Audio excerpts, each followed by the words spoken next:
Military times में खुशामदीद। भारत और पाकिस्तान के दरमियान सीज़ फायर हो चुकी है। दोनों मुल्क जंगबंदी के लिए तैयार हो चुके हैं और इस फैसले पर अमल भी शुरू हो चुका है।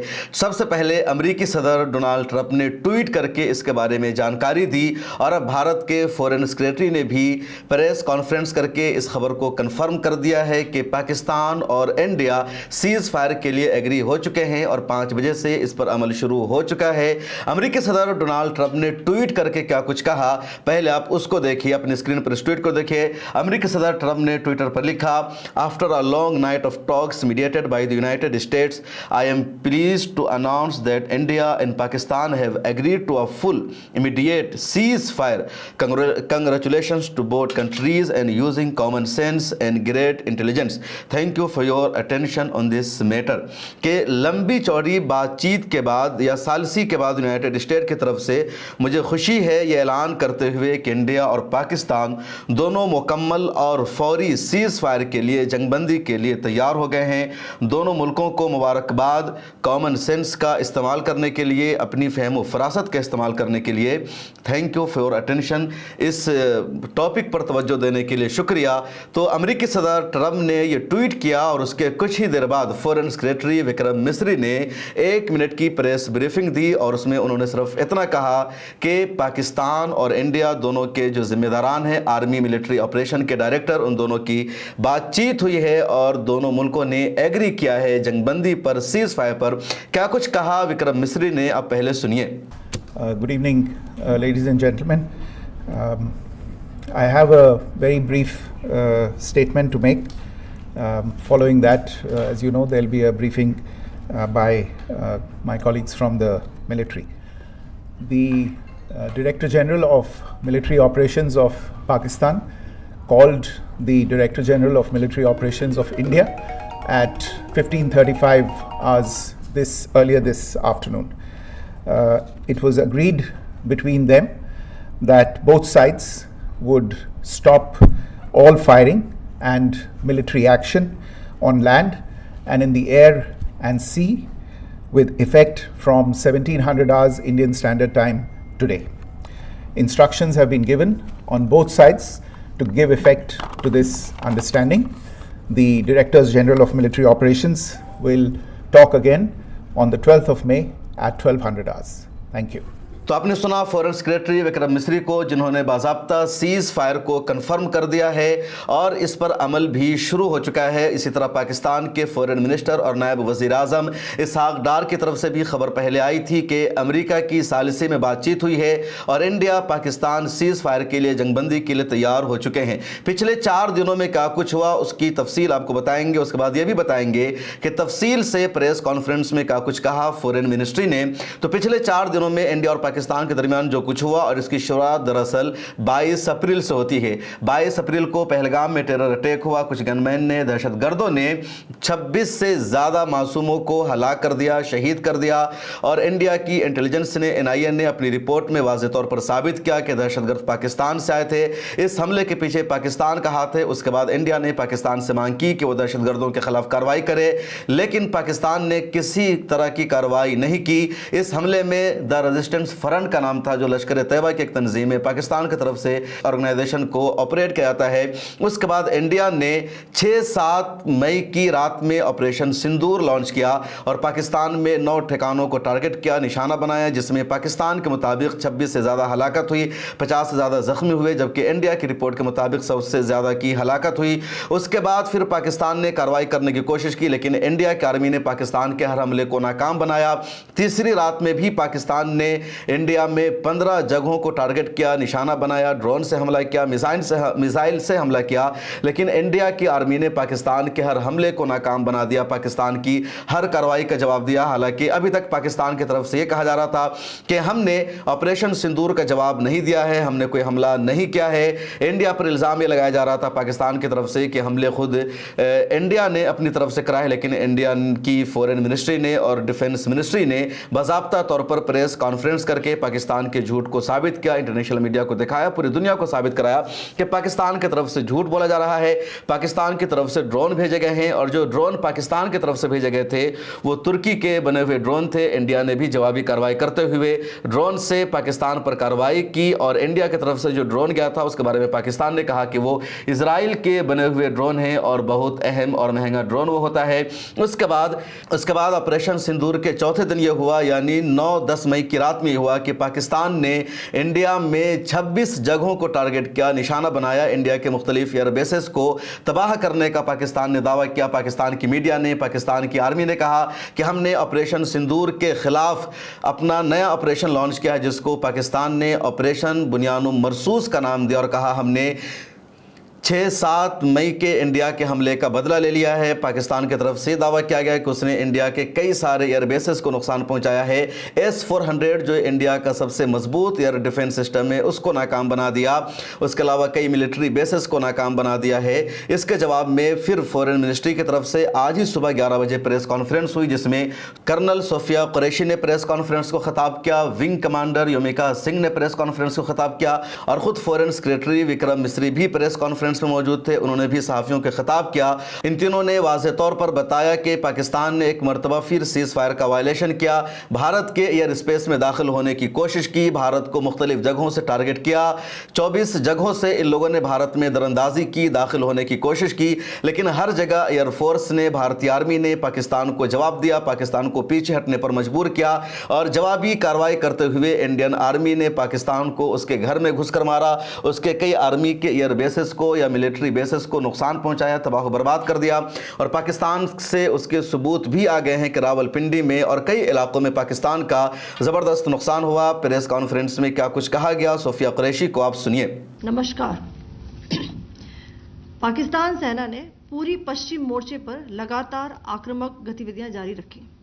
उसमें UCAV drones, long range weapons, loitering munitions और लड़ाकू विमानों का उपयोग कर भारतीय सैन्य ढांचे को निशाना बनाया। नियंत्रण रेखा पर भी ड्रोन घुसपैठ और भारी कैलिबर हथियारों से गोलाबारी की। अंतर्राष्ट्रीय सीमा और एलओसी पर श्रीनगर से नलिया तक 26 से अधिक स्थानों पर हवाई घुसपैठ के प्रयास किए गए। भारतीय सशस्त्र बलों ने अधिकांश खतरों को सफलतापूर्वक निष्क्रिय किया। फिर भी वायु सेना स्टेशनों पर उधमपुर, पठानकोट, आदमपुर और भुज बठिंडा स्टेशन, इन सब पर उपकरण व पर्सनल्स को हानि पहुंचाई। मैं ये भी बताना चाहती हूं कि पाकिस्तान ने हाई स्पीड मिसाइल सुबह 1:40 पर इस्तेमाल करके पंजाब के एयरबेस स्टेशन को दागने की कोशिश की। एक निंदनीय और अनप्रोफेशनल एक्ट के तहत पाकिस्तान ने श्रीनगर, अवंतीपुर और उधमपुर के वायुसेना अड्डों पर चिकित्सा केंद्र और स्कूल परिसर को निशाना भी बनाया, जिससे उसके द्वारा सिविल इंफ्रास्ट्रक्चर पर हमला करने की गैर जिम्मेदाराना प्रवृत्ति फिर उजागर हुई। पाकिस्तान द्वारा सैन्य ठिकानों को जानबूझकर निशाना बनाने के पश्चात भारतीय सशस्त्र बलों ने त्वरित व सुनियोजित जवाबी हमले किए। Technical installations, command and control centres, radar sites और हथियार भंडार को चुनकर निशाना बनाया गया। रफीकी, मुरीद, चकलाला, रहमियार खान, सुकूर और चुनिया स्थित पाक के सैन्य ठिकानों पर एयर लॉन्च्ड सटीक हथियारों व लड़ाकू जेट से प्रहार किए गए। पसरूर स्थित रडार साइट और सियालकोट का एविएशन बेस भी प्रिसीजन एम्यूनिशन से टारगेट किए गए। इन कार्रवाइयों के दौरान भारत ने कम से कम कोलैटरल डैमेज की क्षति सुनिश्चित की। चिंता का विषय यह रहा कि पाकिस्तान ने लाहौर से उड़ान भरने वाले नागरिक विमानों की आड़ लेकर अंतर्राष्ट्रीय हवाई मार्गों का दुरुपयोग किया ताकि वह अपनी गतिविधियां छिपा सके। ऐसी चालों ने भारतीय वायु प्रतिरक्षा तंत्र को नागरिक सुरक्षा सुनिश्चित करते हुए अत्यधिक संयम के साथ कार्य करने के लिए विवश किया। साथ ही साथ पाकिस्तान ने मिस इन्फॉर्मेशन का सहारा लेते हुए आदमपुर स्थित S-400 प्रणाली, सूरतगढ़, व सिरसा के हवाई अड्डों, नगरोटा के ब्रह्मोस बेस, देहरागिरी के तोपखाना पोजीशन तथा चंडीगढ़ के अग्रिम गोला बारूद डिपो को नष्ट करने के झूठे दावे सोशल मीडिया पर फैलाए। भारत इन फॉल्स नैरेटिव्स को पूर्णतः खारिज करता है। नियंत्रण रेखा पर पाकिस्तान ने ड्रोन घुसपैठ और भारी तोपखाना गोलाबारी के कई प्रयास किए। कुपवाड़ा, बारामूला, पुंछ, राजौरी और अखनूर सेक्टर्स में तोप, मोर्टार एवं हल्के हथियारों से भीषण गोलाबारी जारी रही। भारतीय सेना ने प्रभावी व तुलनात्मक प्रत्युत्तर देते हुए पाक सेना को काफी क्षति पहुंचाई। पाकिस्तान सेना के अग्रिम क्षेत्रों में सैनिकों की डिप्लॉयमेंट बढ़ती दिख रही है, जो स्थिति को और भड़काने की मंशा दर्शाती है। भारतीय सशस्त्र बल पूर्ण परिचालन तत्परता की स्थिति में है। अभी तक सभी शत्रुतापूर्ण कार्रवाइयों का प्रभावी ढंग से सामना कर उपयुक्त जवाब दिया गया है। भारतीय सशस्त्र बल दोहराते हैं कि वे तनाव वृद्धि नहीं चाहते, बशर्ते पाकिस्तान भी ऐसा ही व्यवहार करे। आखिर में आपको कुछ वीडियो दिखाना चाहती हूं, जहां पर इंडियन आर्मी के वेपन्स एलओसी पर पाक के एसेट्स को ध्वस्त करते नजर आ रहे हैं।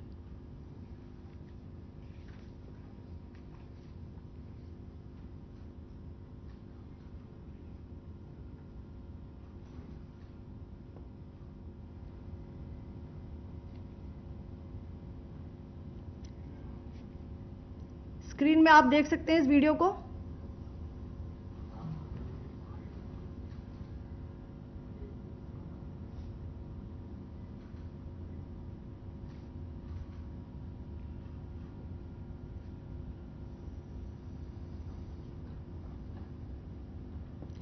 धन्यवाद। जय हिंद। तो आपने सुना सोफिया कुरैशी को, जिसमें वाज़ेह तौर पर बताया गया कि ऑपरेशन सिंदूर की चौथी रात में क्या हुआ।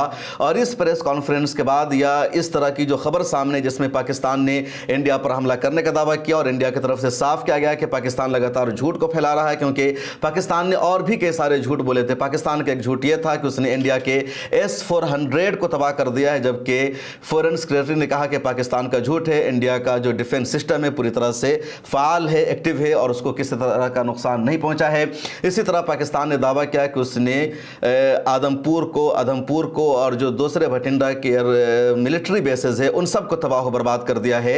इंडिया का जो मिसाइल यूनिट है उसको तबाह बर्बाद कर दिया है। फॉरेन सेक्रेटरी ने बताया कि सब महफूज है। तस्वीरें दिखाए गए और कहा गया कि पाकिस्तान के भी सफेद झूठ है, मीडिया लगातार झूठ बोल रही है। उसके अलावा पाकिस्तान की तरफ से इंडिया के खिलाफ झूठा प्रोपेगेंडा भी किया गया कि अमृतसर में जो मिसाइल के टुकड़े गिरे हैं या दूसरे इलाकों में जो मिसाइल के टुकड़े गिरे हैं तो ये सारा हमला खुद इंडिया ने कराया है, पाकिस्तान उस हमले के पीछे नहीं है। उसको भी फॉरेन सेक्रेटरी ने झूठ करार दिया और कहा कि इंडिया को आपस में बांटने की कोशिश की जा रही है पाकिस्तान की तरफ से, लेकिन जो इंडिया के अवाम है मुत्तहिद है, एक है, और वो पाकिस्तान के इस झांसे में इंडिया की आवाम आने वाली नहीं है। उसके बाद फिर यह खबर भी सामने आने लगती है कि अमेरिका के फॉरेन सेक्रेटरी मार्को रूबियो ने पाकिस्तान के आर्मी चीफ आसिम मुनीर से बातचीत की है और इंडिया के फॉरेन मिनिस्टर एस जयशंकर से बातचीत की है और उन दोनों से बातचीत करके अमेरिका की कोशिश ये है कि सीज़ फायर हो जाए और ये मामला यहीं पर रुक जाए। दुनिया भर के ज़्यादातर ममालिक का रद्द-ए-अमल यही आ रहा था कि दोनों जौहरी मुल्क हैं और ये कशीदगी यहीं पर रुक जानी चाहिए, आगे नहीं बढ़नी चाहिए। जो कश्मीरी अवाम है, जो पंजाब के लोग हैं, जो सरहदों के इलाके में रहते हैं, वो भी चाह रहे थे कि सीज़ फायर हो जाए, जंगबंदी हो जाए, क्योंकि वहाँ की जो एक्टिविटीज़ है बंद हो रही थी। इंडिया में तकरीबन 25 से ज़्यादा एयरपोर्ट्स को कुछ दिनों के लिए बंद कर दिया गया था, सरहदी इलाकों में स्कूल को भी बंद कर दिया गया था, कई सारी एक्टिविटीज़ को रोक दिया गया था। IPL को एक हफ्ते के लिए रद्द किया गया, मुलतवी किया गया। उधर पाकिस्तान ने अपना पूरा PSL का मैच ही रद्द कर दिया। तो इंडिया में भी लोगों की यही ख्वाहिश थी कि इस तरह सीज़ फायर फायर हो जाए, जंगबंदी हो जाए, और अमेरिका की ये सालिसी की कोशिश भी चल रही थी। उसके बाद शाम के 5 बजे अमेरिकी सदर डोनाल्ड ट्रंप का एक ट्वीट सामने आया था जिसमें उन्होंने कहा कि मैंने दोनों तरफ से बातचीत की है और दोनों मुल्क सीज फायर के लिए एग्री हो गए हैं। अमेरिका की जो कोशिश है वो रंग लाई है। इस बीच सऊदी अरब के फॉरेन सेक्रेटरी भी इंडिया आए थे। इंडिया के बाद वो पाकिस्तान गए थे, वहाँ भी उन्होंने बातचीत की। ईरान के जो फॉरेन मिनिस्टर हैं अब्बास इराक़ची, वो इंडिया आए थे, तो उन्होंने भी कोशिश की जंगबंदी के लिए, सीज़ फायर के लिए। तो बहरहाल अमेरिका की सालिसी की वजह से, कोशिशों की वजह से सीज़ फायर का ऐलान हो गया है। भारत के फॉरेन मिनिस्टर एस जयशंकर ने भी इस सीज़ फायर की खबर को कंफर्म कर दिया। आज दिन भर मीटिंग भी होती रही, क्योंकि जब पाकिस्तान ने कहा कि उसने ऑपरेशन बुनियानुम मरसूस को शुरू कर दिया है और उसने सिंदूर ऑपरेशन का बदला ले लिया, जबकि भारत ने ज़बरदस्त नुकसान पहुंचाया पाकिस्तान को। उसके बाद भारत के प्राइम मिनिस्टर की मीटिंग हुई तीनों सेना के सरबराहों के साथ, उसके अलावा जो CDS है उनके साथ मीटिंग हुई। फिर राजनाथ सिंह जो डिफेंस मिनिस्टर है उनकी मीटिंग हुई और मीटिंग का दौर जारी रहा। और उसके बाद शाम में सीज़ फायर की खबर सामने आ जाती है। सीज़ फायर के हवाले से जो भी ताज़ा तरीन प्रेस कॉन्फ्रेंस की, उसमें क्या कुछ कहा गया, आप उसको भी सुनिए। नमस्कार। अब मैं आपको पाकिस्तान की मिस इन्फॉर्मेशन कैंपेन के बारे में अवगत कराऊंगी। पहला, पाकिस्तान ने यह क्लेम किया कि उसने अपने JF-17 से हमारे S-400 व ब्रह्मोस मिसाइल बेस को नुकसान पहुंचाया, जो कि बिल्कुल गलत है। दूसरा, उसका ये भी मिस इन्फॉर्मेशन कैंपेन था कि हमारी एयरफील्ड्स जो कि सिरसा, जम्मू, पठानकोट, बठिंडा, नलिया और भुज में हैं, ये उसका मिस इन्फॉर्मेशन भी बहुत गलत है। तीसरा, पाकिस्तान के मिस इन्फॉर्मेशन कैंपेन के मुताबिक हमारे एम्यूनिशन डम्प्स जो चंडीगढ़ और बियास में हैं उसका डैमेज हुआ, यह भी बिल्कुल गलत है। हमने आपको मॉर्निंग ब्रीफिंग में बताया था विथ फैक्ट्स एंड फिगर के साथ कि ये सारी चीज़ें बिल्कुल सही सलामत हैं। अब मैं आपको बताना चाहती हूँ कि पाकिस्तान के एक प्रेस कॉन्फ्रेंस में ये बात की गई थी कि उनके सीनियर मिलिट्री ऑफिसर्स जो कि पूरी तरह से ये भ्रामक हैं और तथ्यों से दूर हैं कि पाकिस्तान की ओर से ये झूठा आरोप भी लगाया जा रहा है कि भारतीय सेना ने मस्जिदों को नुकसान पहुंचाया। मैं इससे बिल्कुल स्पष्ट करना चाहती हूं कि India is a secular nation और हमारी सेना भारत के कॉन्स्टिट्यूशनल वैल्यूज़ की एक बहुत प्यारी झलक है। इंडियन आर्म्ड फोर्सेस ने पाकिस्तान को बहुत भारी नुकसान पहुंचाया, उनके मिलिट्री इंफ्रास्ट्रक्चर्स को, चाहे वो लैंड एसेट्स हों या फिर उनके एयर एसेट्स। यही नहीं, इंडियन आर्म फोर्सेस ने पाकिस्तान की एयरफील्ड्स स्कर्दू, जकोबाबाद, सरगोदा और बुलारी को बहुत नुकसान पहुंचाया। इसके अलावा पाकिस्तान के air defence system, radar system, उनको भी एयर स्पेस में अनटेनेबल किया। यह भी बताना चाहती हूँ कि लाइन ऑफ कंट्रोल के पास पाकिस्तान के command and control logistic installations और उनके मिलिट्री इंफ्रास्ट्रक्चर्स, मिलिट्री पर्सनल्स का इतना भारी नुकसान हुआ कि पाकिस्तान की ऑफेंसिव व डिफेंसिव कैपेबिलिटी को नष्ट कर दिया गया। अंत में मैं फिर से ये बात दोहराना चाहूँगी, इंडियन आर्म फोर्सेस पूरी तरह से तैयार है, सतर्क है और भारत की संप्रभुता और अखंडता की रक्षा के लिए पूरी तरह से कमिटेड है। धन्यवाद। जय हिंद। तो आपने सुना इस प्रेस कॉन्फ्रेंस को, जिसमें साफ है कि जो सीज़ फायर हुई है, ये जो समझौता हुआ है, इंडिया की शर्तों के मुताबिक हुआ है और पाकिस्तान को झुकना पड़ा है। पाकिस्तान की तरफ से कहा जा रहा था, इसहाक डार जो वहाँ के फॉरेन मिनिस्टर है, उनका कहना था कि पाकिस्तान इंडिया के बराबर का मुल्क है और पाकिस्तान इंडिया के सामने नहीं झुक सकता है। पाकिस्तान के हवाले से अगर इंडिया की सोच ये है कि उसको झुका देगा, उस पर हावी हो जाएगा और अपनी मर्जी के मुताबिक वो पाकिस्तान पर कार्रवाई करेगा, तो ऐसा नहीं हो सकता है। लेकिन जो डिटेल्स बताई गई है, जो तफसीलात सामने आई हैं, उससे बात साफ है कि पाकिस्तान को झुकना पड़ा है और इसी में पाकिस्तान का फ़ायदा था और दोनों मुल्कों ने ट्रंप के मुताबिक समझदारी से काम लिया है, कॉमन सेंस का इस्तेमाल किया है। इसके अलावा इस बात का तस्करा भी ज़रूरी है कि जब इंडिया और पाकिस्तान के दरमियान कशीदगी की खबर आती है तो भारत के मुसलमानों ने, भारत के तमाम लोगों ने भारतीय सेना का साथ दिया, मनोबल को बढ़ाने का काम किया। और कल जुमा की नमाज के बाद देश के मुख्तलिफ इलाकों में मुसलमानों ने सड़कों पर उतर कर तिरंगा यात्रा निकाली, अपनी सेना के हौसला को बढ़ाया। दिल्ली की जामा मस्जिद के सामने नमाज के बाद यात्रा निकालकर पाकिस्तान मुर्दाबाद और हिंदुस्तान जिंदाबाद के नारे लगाए गए और सेना का, आर्मी का हौसला बढ़ाया गया। मुफ्ती इस्माइल कासमी जो ऑल इंडिया मजलिस इत्तेहादुल मुस्लिमीन के नेता है, उन्होंने तिरंगा यात्रा निकालकर भारतीय सेना का हौसला बढ़ाया। तो एक मैसेज दिया देश भर की आवाम ने, पूरी जनता ने कि 140 करोड़ की आबादी मुत्तहिद है, एक है, वो भारतीय सेना के साथ है। All India Muslim personal law board ने भी अपनी एक्टिविटी को या वक्फ अमेंडमेंट एक्ट के खिलाफ अपने एहतजाज के प्रोग्राम को 16 मई तक के लिए मुलतवी कर दिया और उन्होंने खुलकर भारतीय सेना का साथ दिया। ऑल इंडिया मिल्ली काउंसिल ने हिमायत की, जमीयत उलमा हिंद का लगातार बयान सामने आया, जमात इस्लामी हिंद ने ऑपरेशन सिंदूर की भरपूर हिमायत की। तो इस तरह भारत की ये जो कार्रवाई थी पाकिस्तान के खिलाफ, इसको तमाम तंजीमों का, तमाम अवाम का, तमाम कौम का, तमाम कम्युनिटी का मुकम्मल सपोर्ट था। पूरा हिंदुस्तान एकजुट नजर आ रहा था और ये भारी पड़ा पाकिस्तान को और इसलिए पाकिस्तान को हर हाल में समझौता करना पड़ा, उसको झुकना पड़ा। इस सीज़ फायर के हवाले से आपकी क्या राय है, कमेंट सेक्शन में ज़रूर लिखिएगा।